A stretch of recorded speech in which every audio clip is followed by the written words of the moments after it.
നമ്മൾ ഇൻഷുറൻസിനെ കുറിച്ചുള്ള കാര്യങ്ങളെല്ലാം മനസ്സിലാക്കി നമ്മളൊരു പോളിസി എടുത്തു.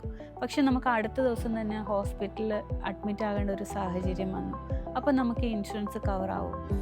ഒട്ടുമിക്ക കമ്പനികളുടെയും ക്ലെയിം സെറ്റിൽമെൻറ്റ് റേഷ്യോ വരുന്നത് 95% മുകളിലാണ്. പക്ഷേ നമ്പർ കൂടി നമ്മൾ നോക്കണം, അല്ലേ? നമ്മൾ 100 എണ്ണം ഉള്ളതിൽ നിന്ന് 95 കൊടുക്കുന്നതും 1,00,000 കേസസ് വന്നതിൽ നിന്ന് 95% കൊടുക്കുമ്പോൾ ഏറ്റവും ബെറ്റർ എന്ന് പറയുന്നത് 1,00,000 കേസിൽ ഉണ്ടായിരുന്ന ആൾക്കാർക്ക് 95% കൊടുത്തു എന്നുള്ളതാണ്. Show your account. ഇല്ല, വെരി നൈസ്. നമസ്കാരം, മൈഫിൻ ടോക്സിലേക്ക് സ്വാഗതം.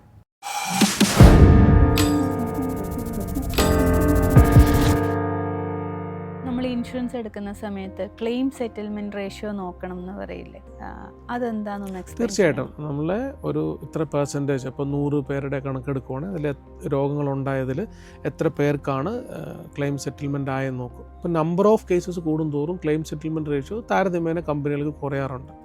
ഇപ്പോൾ 15 വർഷം മുമ്പുള്ള കമ്പനികളുടെ ക്ലെയിം സെറ്റിൽമെൻറ്റ് റേഷ്യോ ആയിരിക്കില്ല ഇപ്പോൾ പുതിയതായിട്ട് 1 വർഷം മുമ്പ് വന്ന കമ്പനിക്കുള്ളത്. ഒട്ടുമിക്ക കമ്പനികളുടെയും ക്ലെയിം സെറ്റിൽമെൻറ്റ് റേഷ്യോ വരുന്നത് 95% മുകളിലാണ്. പക്ഷേ നമ്പർ കൂടി നമ്മൾ നോക്കണം, അല്ലേ? നമ്മൾ 100 എണ്ണം ഉള്ളതിൽ നിന്ന് 95 കൊടുക്കുന്നതും 1,00,000 കേസസ് വന്നതിൽ നിന്ന് 95% കൊടുക്കുമ്പോൾ ഏറ്റവും ബെറ്റർ എന്ന് പറയുന്നത് 1,00,000 കേസിൽ ഉണ്ടായിരുന്ന ആൾക്കാർക്ക് 95% കൊടുത്തു എന്നുള്ളതാണ്.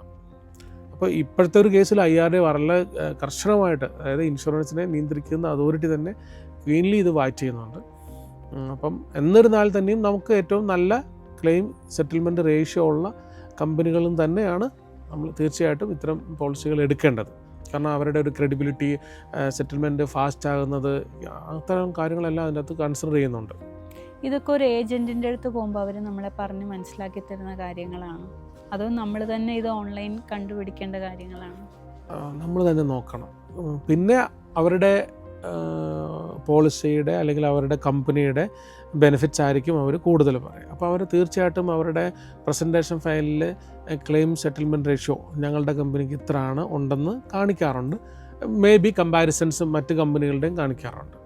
ഇപ്പം നമുക്ക് വന്നൊരു കമൻ്റ് ആയിരുന്നു, ചോദിച്ചിരുന്നൊരു കമൻ്റ് ആയിരുന്നു ഇങ്ങനെ, ഇപ്പോൾ ഈ പറയുന്ന സെറ്റിൽമെൻറ്റ് റേഷ്യോ ആയാലും പിന്നെ നമ്മൾ എങ്ങനെ ഒരു ഇൻഷുറൻസ് ക്ലെയിം ചെയ്യണം എന്നുള്ളതിനെ കുറിച്ചൊക്കെ കുറേ സംശയങ്ങൾ നമുക്ക് ചോദിച്ചിട്ടുണ്ടായിരുന്നു ആളുകൾ. ക്യാഷ്ലെസ് ആണെങ്കിൽ നമ്മൾ അതിൻ്റെ അഡ്മിറ്റ് ആകുമ്പോൾ തന്നെ നമ്മുടെ കമ്പനിയിൽ നമുക്ക് അറിയിക്കണം. അതിനുള്ള കോൺടാക്ട് നമ്പർ എല്ലാം തന്നെ അതിൻ്റെ പ്രൊസീജിയർ എല്ലാം ഉണ്ട്. അത് അഡ്മിറ്റ് ആകുന്നതിന് മുമ്പ് എടുക്കണം എന്നാണ് പറയുക. ക്യാഷ്ലെസ് ആണെങ്കിൽ അത് അവരെ ഇൻഷുറൻസ് ഡെസ്കിൽ തന്നെ ചോദിക്കുമല്ലോ, നിങ്ങൾക്ക് ഇൻഷുറൻസ് ഉണ്ടോ ഇല്ലയോ എന്ന് ചോദിക്കുമ്പോൾ നമ്മൾ അതിൻ്റെ കവർ കൊടുക്കണം.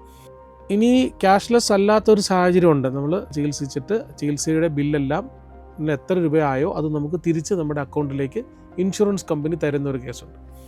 അതിൽ നമ്മൾ ശ്രദ്ധിക്കേണ്ടത് കൺസ്യൂമബിൾസിൻ്റെ നമുക്ക് കിട്ടില്ല. ഇപ്പോൾ ഉദാഹരണം പറഞ്ഞാൽ നമ്മൾ പുറത്തുനിന്ന് വാങ്ങിക്കുന്നു, അല്ലെ ഹോസ്പിറ്റലിലായിട്ടുള്ള കൺസ്യൂമബിൾസ് പറഞ്ഞാൽ കുറേ ഐറ്റംസ് അതിൽ വരും.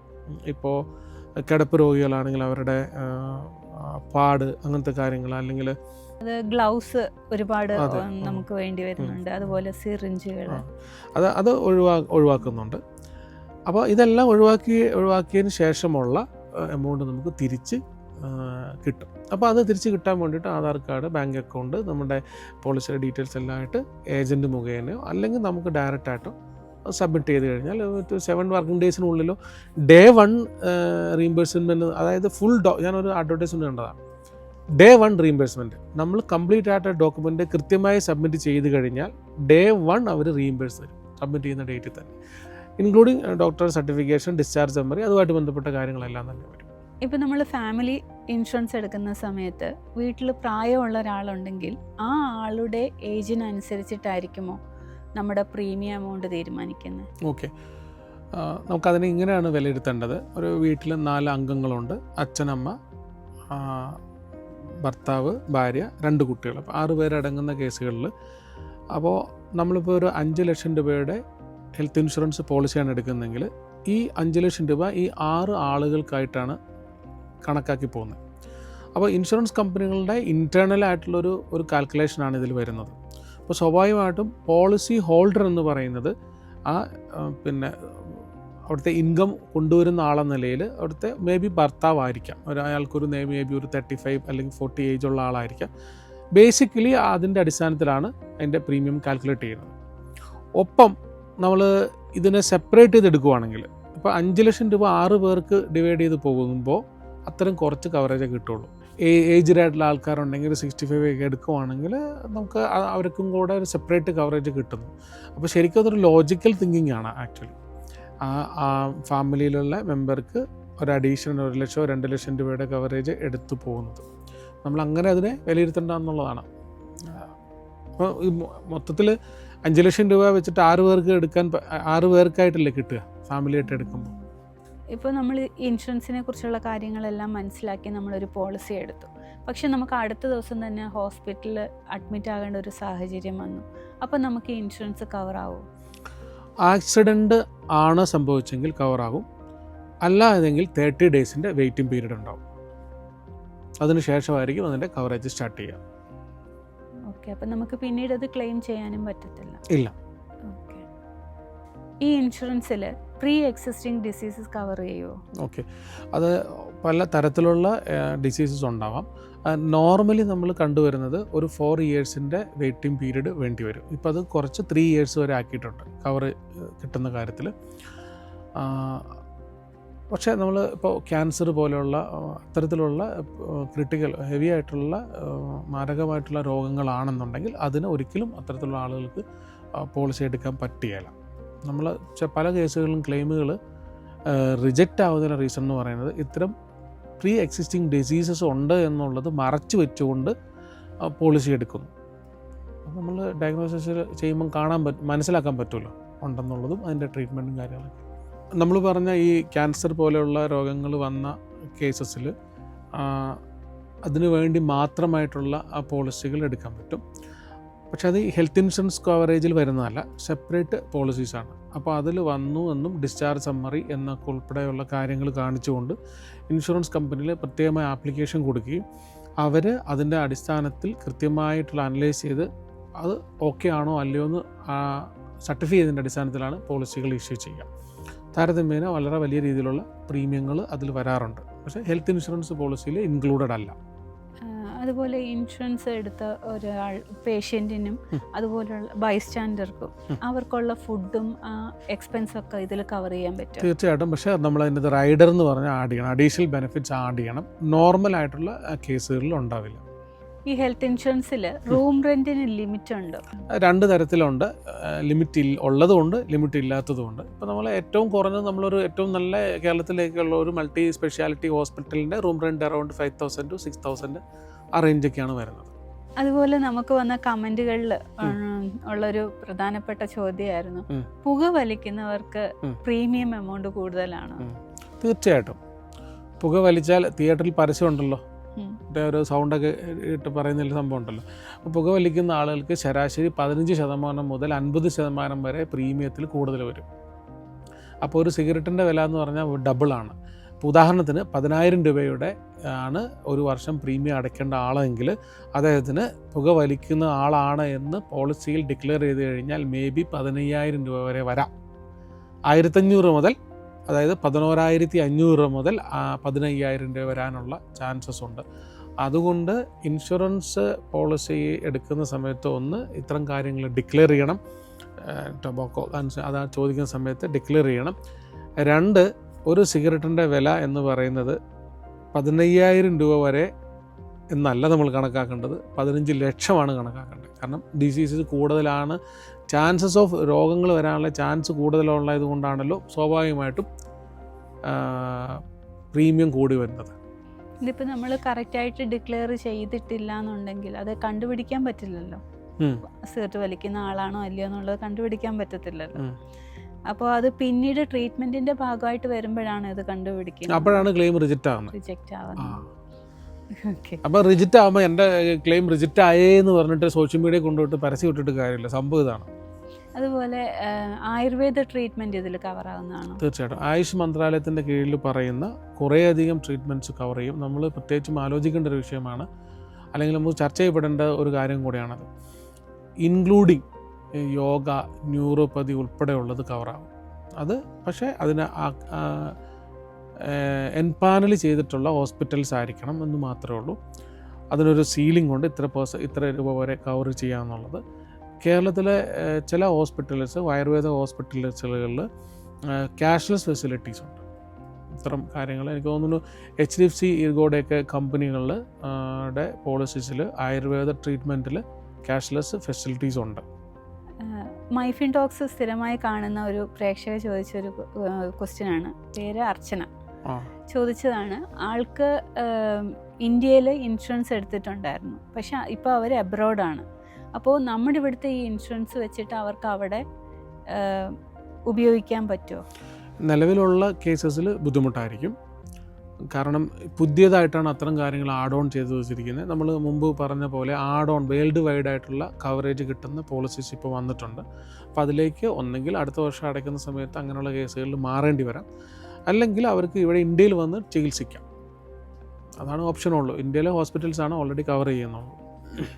എന്നാലും മൈഫിൻ ടോക്സ് കാണുന്നത് വളരെ സന്തോഷം. മൈഫിൻ ടോക്സ് നമ്മൾ എന്നും പറയുന്ന പോലെ തന്നെ നമ്മുടെ ഒത്തിരി അധികം പ്രോഗ്രാമുകൾ, ഇപ്പോൾ ഇൻഷുറൻസ് അൺകവേർഡ് എന്ന് പറയുന്ന പ്രോഗ്രാമുകളിൽ നമ്മൾ ഈ പറഞ്ഞ ഹെൽത്ത് ഇൻഷുറൻസിനെ കുറിച്ചൊക്കെയുള്ള ഇൻ ഡീറ്റെയിൽ ആയിട്ട് ഇൻഷുറൻസ് കമ്പനികളുടെ എക്സ്പേർട്സ് വന്നിരുന്ന് നിങ്ങളുടെ സംശയങ്ങളും ഉത്തരങ്ങളും ഒക്കെ പറയും.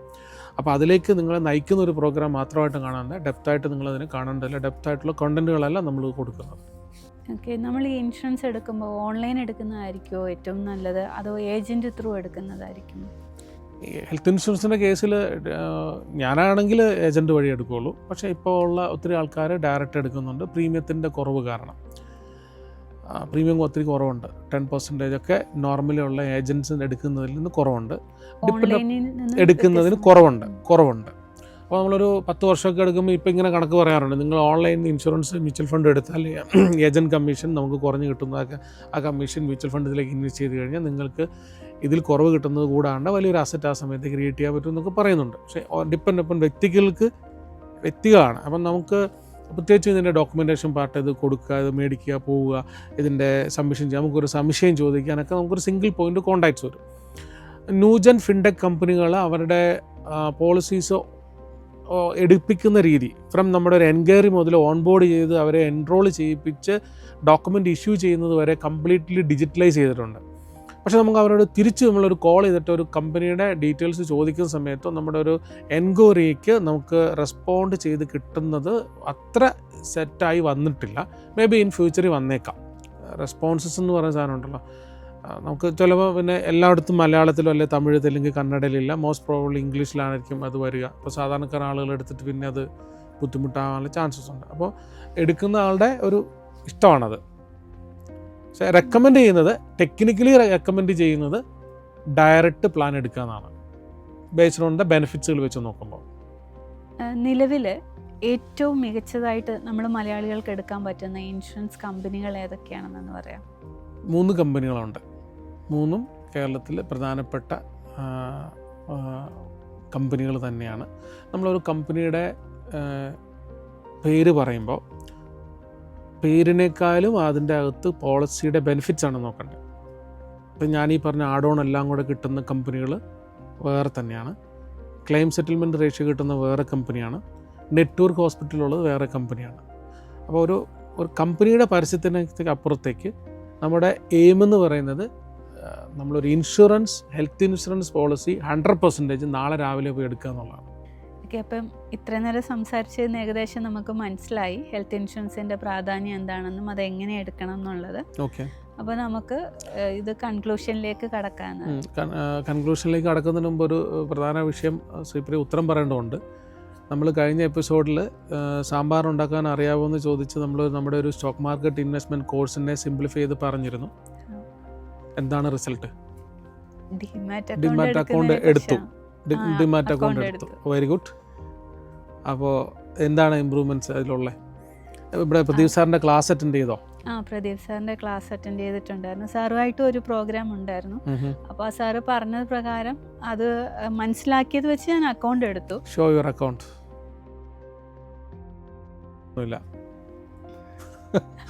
Very nice.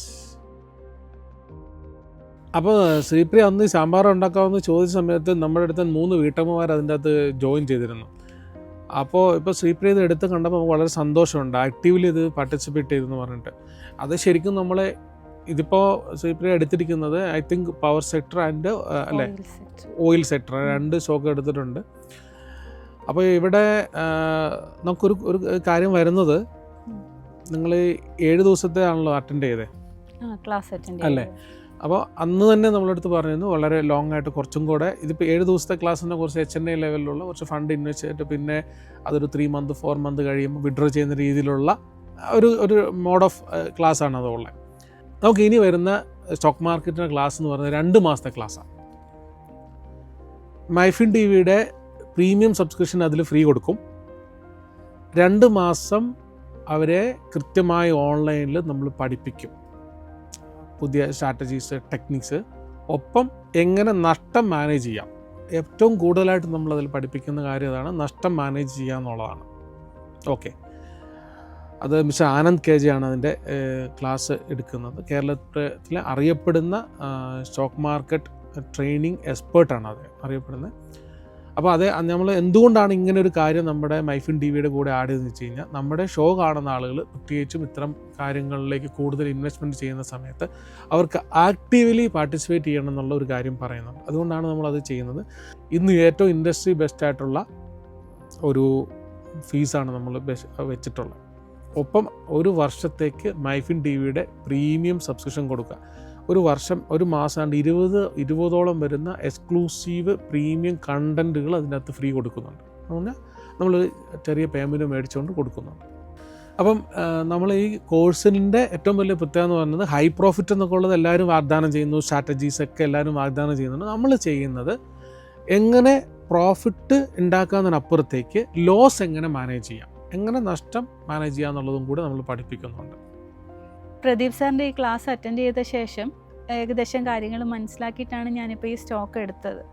അപ്പോൾ ഇപ്പം നമുക്ക് നിലവിൽ ഈ യുദ്ധവും അങ്ങനെയുള്ള കാര്യങ്ങൾ നടക്കുന്നുണ്ടല്ലോ. അപ്പോൾ ഇതിൻ്റെ വാല്യൂ കൂടിയും കുറഞ്ഞും വരുന്നൊരു സിറ്റുവേഷനിൽ ഇതെങ്ങനെ നമ്മൾ മനസ്സിലാക്കാൻ പറ്റും, ഇതിലെ ലോസ് എങ്ങനെ നമുക്ക് ഫേസ് ചെയ്യാൻ പറ്റും? ഓക്കെ, നമ്മൾ അതിനെക്കുറിച്ച് വറീഡ് ആവേണ്ട ആവശ്യമില്ല. ന്യൂസിനനുസരിച്ച് ട്രേഡേഴ്സിൻ്റെ ഓളിയം കൂടുകയും കുറയുകയും ചെയ്യുന്നതനുസരിച്ച് വ്യത്യാസം വരും. ഇപ്പോൾ ഉദാഹരണത്തിന് നമ്മളൊരു 10 സെൻറ്റ് സ്ഥലം ഒരു സ്ഥലത്ത് വാങ്ങിച്ചു. അപ്പോൾ ഉടനെ തന്നെ അവിടെ എയർപോർട്ട് വരുന്നുവെന്ന് ഒരു വാർത്ത വന്നു. സ്വാഭാവികമായിട്ടും അതിൻ്റെ വില കൂടി. അപ്പോൾ എലക്ഷൻ വന്നു കഴിഞ്ഞപ്പോൾ ആ അടുത്ത ഗവൺമെൻറ് പറയുകയാണ് അവിടെ ഈ എയർപോർട്ടില്ല, വേറൊരു സ്ഥലത്തേക്കാണ് പോകുന്നത്. അപ്പോൾ വില താഴ്ന്നു പോന്നു അല്ലേ? അപ്പോൾ മനസ്സിലാക്കുന്നത് എന്താണ്, ന്യൂസിനനുസരിച്ചിട്ട് വാല്യൂ കൂടുകയോ കുറയുകയോ ചെയ്യും. ബട്ട് ബേസിക്കലി ഡിമാൻഡ് വരുന്നത് ന്യൂസിനെ ബേസ് ചെയ്തിട്ട് മാത്രമല്ല, ഇന്ത്യയെ സംബന്ധിച്ചിടത്തോളം നമ്മുടെ എല്ലാ കാര്യങ്ങളും ഒത്തിരി ഫാക്ടേഴ്സ് ഉണ്ടെങ്കിലും നമ്മുടെ പോപ്പുലേഷനാണ്. അപ്പോൾ നമുക്ക് ഇത് കൺക്ലൂഷനിലേക്ക് കടക്കാൻ വൈൻഡപ്പ് ചെയ്യാം. എന്തൊക്കെ മനസ്സിലാക്കി, ഒരു ഇൻഷുറൻസ് പോളിസി എടുക്കണമെങ്കിൽ എന്തൊക്കെ കാര്യങ്ങളാണ് പരിഗണിക്കേണ്ടത്, എന്തൊക്കെ കാര്യങ്ങളാണ് അതിൽ നിന്ന് ബെനിഫിറ്റ്സ് ആയിട്ട് കിട്ടുക? നമ്മൾ പ്രധാനമായും മനസ്സിലാക്കേണ്ട കാര്യം എന്ന് പറയുന്നത്, ആദ്യം എത്രയും പെട്ടെന്ന് തന്നെ ഇൻഷുറൻസ് എടുക്കാൻ നോക്കുക. രണ്ടാമത്തെ കാര്യം, നമ്മൾ എടുക്കുന്ന ഇൻഷുറൻസ് ഫുൾ ഫാമിലിയെ കവർ ചെയ്യുന്ന രീതിയിൽ എടുക്കുന്നതായിരിക്കും ഏറ്റവും ബെറ്റർ. പിന്നീട് നമ്മളുടെ ഹോസ്പിറ്റൽ അഡ്മിറ്റായി കഴിഞ്ഞാലുള്ള എക്സ്പെൻസുകൾ, പ്രീ ആൻഡ് പോസ്റ്റ് ഹോസ്പിറ്റൽ എക്സ്പെൻസുകളെക്കുറിച്ച് നമ്മൾ മനസ്സിലാക്കണം. പിന്നെ അതുപോലെ തന്നെ മറ്റ് എക്സ്പെൻസ് നമുക്ക് കവർ ചെയ്യാം, ഇതിൽ കവർ ചെയ്യുന്നതാവും, കവർ ചെയ്യുന്നതായിരിക്കും. പിന്നീട് നമ്മൾ നോക്കേണ്ട കാര്യം എന്ന് വെച്ച് കഴിഞ്ഞാൽ, ഇതിൽ എന്തെല്ലാം കാര്യങ്ങൾ ഫുൾ കവർ ആകുന്നുണ്ട് എന്നുള്ള കാര്യങ്ങൾ നമ്മൾ മനസ്സിലാക്കി വേണം. അതുപോലെ തന്നെ ക്ലെയിം സെറ്റിൽമെൻറ്റ് റേഷ്യോ, നമ്മൾ എടുക്കുന്ന പോളിസി കമ്പനിയുടെ റേഷ്യോ, ക്ലെയിം സെറ്റിൽമെൻറ്റ് റേഷ്യോ നമ്മൾ കൃത്യമായിട്ട് മനസ്സിലാക്കണം. എന്നിട്ട് വേണം നമ്മളൊരു ഇൻഷുറൻസ് എടുക്കാൻ എന്നാണ് ഞാൻ മനസ്സിലാക്കിയത്. ഓക്കെ, ക്യാഷ്ലെസ് ഹോസ്പിറ്റൽ പറഞ്ഞിരുന്നോ? ക്യാഷ്ലെസ് ഹോസ്പിറ്റൽ എക്സ്ക്ലൂഷൻസ് പറഞ്ഞോ? ഇല്ല. അപ്പോൾ 2 പ്രധാനപ്പെട്ട കാര്യങ്ങളാണ്. ക്യാഷ്ലെസ് ഹോസ്പിറ്റലായിരിക്കണം. ഏതൊക്കെ കാര്യങ്ങൾ ഇതിൽ കിട്ടില്ല എന്നുള്ളത് നമ്മൾ മനസ്സിലാക്കിയിരിക്കണം, എക്സ്ക്ലൂഷൻസ് മനസ്സിലാക്കിയിരിക്കണം. എന്നിട്ട് നാളെ ഇത് എടുത്തിട്ട് മൈഫിൻ ടോക്സിൻ്റെ കാര്യം പറഞ്ഞിട്ട് പോളിസി എടുത്തിട്ട് ക്ലെയിം കിട്ടിയില്ല എന്ന് പറയാൻ പാടില്ല. അപ്പോൾ ഇന്ന് ഹെൽത്ത് ഇൻഷുറൻസിനെ കുറിച്ചുള്ള കാര്യങ്ങളായിരുന്നു ഇവിടെ ചർച്ച ചെയ്തത്. അപ്പോൾ എല്ലാവർക്കും നന്ദി, നമസ്കാരം.